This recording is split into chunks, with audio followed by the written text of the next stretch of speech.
Okay, we need to prove this result that I glossed over in class, and it's looking at a geometric series. Remember, the basic form we're using here is the sum n equals 0 to infinity of ar to the n. Notice if n is 0, you get r to the 0, which we interpret as 1. So that's a. When n is 1, you get ar, n is 2ar squared, etc. We're assuming a is not 0, because if a is 0, you're just going to get 0 plus 0 plus 0 plus 0, and that's not very interesting. So the theorem says if the ratio r, notice to go from the first term to the second term, you multiply by r, second to the third, you multiply by r, third to the fourth, you multiply by r. So that's the r's for ratio.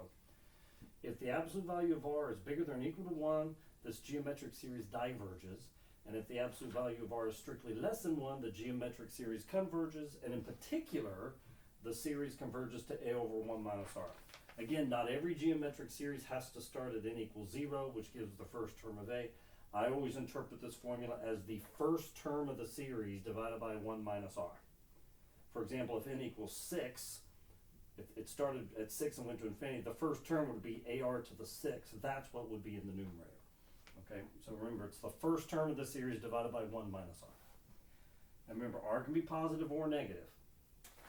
Okay, so let's look at the proof. So let's look, I'm not going to write this formally. Let's look at the cases. Suppose r were equal to 1.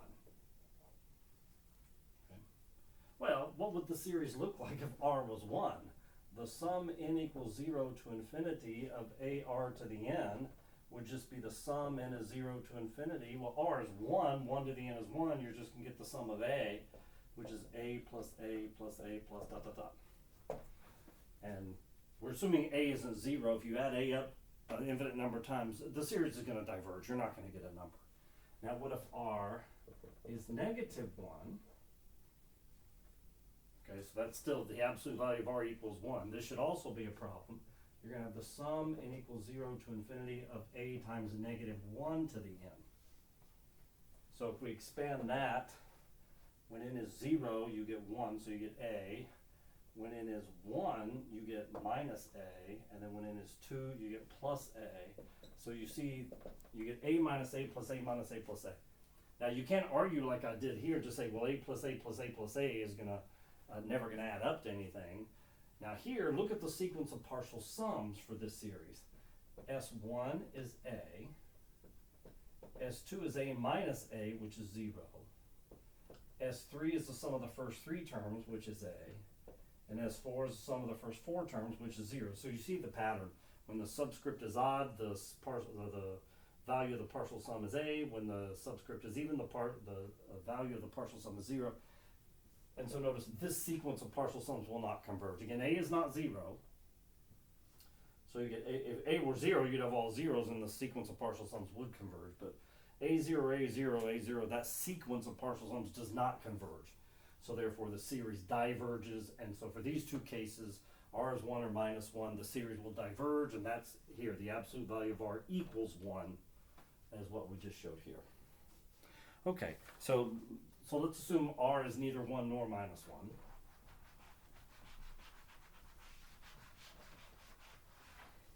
Okay, let's look at Sn. All right, let's expand this out to the, now we have to be careful here. Sn stands for the sum of the first n terms. It doesn't necessarily mean when you plug in n. I mean, we could modify and just say Sn is what you get when you plug in n.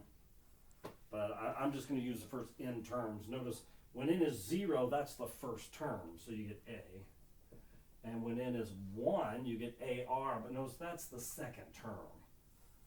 And so when n is 2, I'm getting ar squared, and I have the third term. So whatever I plug in for n, it's the next term. N is 2 gives me the third term, n is 3 gives me the fourth term. Now if I keep going, so to get the nth term, I need to plug in n minus 1. So that's ar to the n minus 1. Again, we could do this with going to n. It wouldn't be the end of the world. So notice from here to here, r first, r second, r third, r to the n minus 1. There's n minus 1 terms plus the first term. So there's n terms. Now what happens if I multiply this Sn by r? So I'm going to multiply every term by r, but I'm going to line them up. So A times R is AR. AR times R is AR squared. Now notice the next to last term here is AR to the n minus 2. If I multiply that by R, I get AR to the n minus 1. That's if I multiply the term right before by R. And if I multiply this term by R, I get AR to the n. So it's basically the shift of all the terms. So I had no term to match this one, and then R times that gave me a term that wasn't in the first one.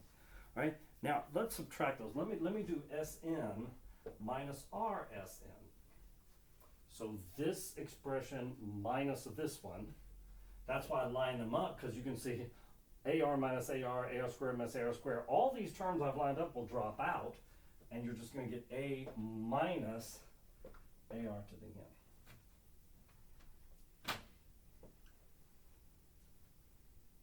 Because I'm subtracting. So it's this whole thing minus that. So it's minus that, minus that, minus that, minus AR to the n. But I can factor an A out of this expression to get 1 minus R to the n. Likewise, I could have just waited. Likewise, on this one, let me factor out an Sn. We get 1 minus R is A times 1 minus R to the n.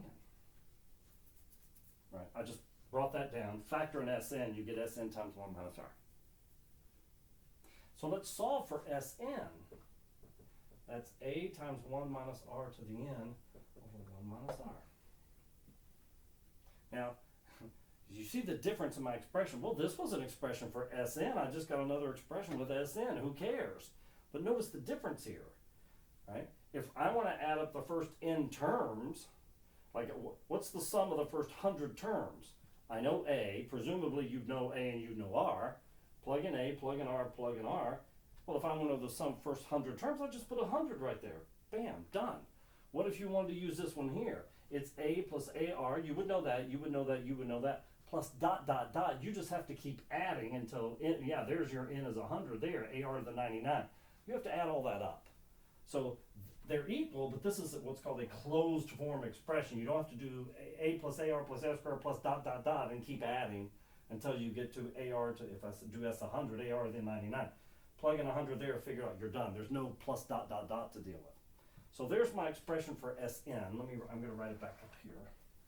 So I have A times 1 minus R n over 1 minus R. If you think about it, sort of like that telescoping example, right? In the beginning, it was just plug in, add, plug in, add, plug in, add. But when we did the partial fractions, things dropped out. We got a nice closed form expression. What was it? 1 minus a half minus 1 over, what was it? 1 over n minus 1 over n plus 2, something like that. So notice, if you want to know the sum of the first 100 terms, you plug it in as 100, you're done. Whereas in the original expression, you'd have to add up all those things. So it's the same idea here. Now we have a closed form expression.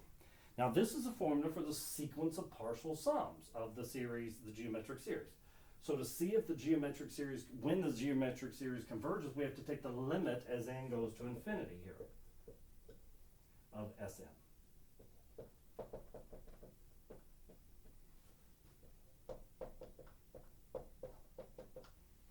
Okay, so we just have to take the limit. Now this is where it depends upon R. Now let's suppose the absolute value of R is less than 1. Now if it helps you to think about, 2/3. Well, if I plug 2/3 in for R here, 1 minus 2/3 is a third. It's a number, no big deal. A is your, the coefficient out here, that's a number. So A over 1 minus R is a fixed number. Now what happens to R to the n, say if R were 2/3, or 7/8, or negative a half? Right? If you take, 2/3, to the nth power, now n's getting bigger and bigger and bigger. So 2/3 to the 10th, 2/3 to the 100th, 2/3 to the billionth, that's going to 0. Now that's the only place n is showing up in this expression. So R to the n is going to 0 when n goes to infinity, and you have 1 minus 0 times A over 1 minus R. So if the absolute value is less than 1, the limit as n goes to infinity of Sn is A over 1 minus R. And that's true even if R is negative, right? If you have negative a third to the n, negative a third to the first is negative a third, negative a third squared is 1/9. So you're alternating sign, positive, negative, positive, negative, positive, negative, but you're still heading to zero, right? So if r was negative a third, you're going to have to the first negative a third, positive a ninth, right? You have negative a third, positive a ninth, then negative 1 over 27. So you're alternating on either side of the x-axis, but they're getting closer and closer to zero on both sides. Now what if the absolute value of r were bigger than 1? We already did equal to 1, our plus and minus 1 situation. What happens to the limit as n goes to infinity of Sn? Well, suppose r were 2. Again, a over 1 minus r is a constant. There's no n there. Suppose r were 2. You'd have 2 to the first, 2 to the second, 2 to the third, 2 to the thousand, 2 to the billion. That's getting huge. So if r were 2 here, you're going to have 1 minus this huge number, which would be negative, right, times a, which could be positive or negative. I don't know which one it is. And then if r were 2, say, the denominator would be negative 2. But you see what's happening. This a over 1 minus r is just some constant. And then 2 to the, you have 2 to a huge number, it's going, that's going to infinity. And then 1 minus that would go to minus infinity. Now, I don't know whether the answer is plus or minus infinity. It depends on what a is as well. But same argument for if r is negative, same argument. If r were negative 5, negative 5 squared, negative 5 cubed, negative 5, you know, it's alternating plus minus depending on what n is. But that's going to diverge. I can't write plus or minus infinity because it depends upon a. You'd have to go through all the cases. But either case, you're going to get plus or minus infinity for that. And there's your theorem. So if the absolute value of r is greater than or equal to 1 for a geometric series, the series diverges. If the absolute value of the ratio r is strictly less than 1, the geometric series converges, and it converges to the first term of the series divided by 1 minus r. Again, if I had the sum n equals 7 to infinity of ar to the n, if the absolute value of r were strictly less than 1, this would sum up to ar to the 7th over 1 minus r. It's the first term, so when n is 7, that'd be the first term. Okay, there's a little sketch of the proof.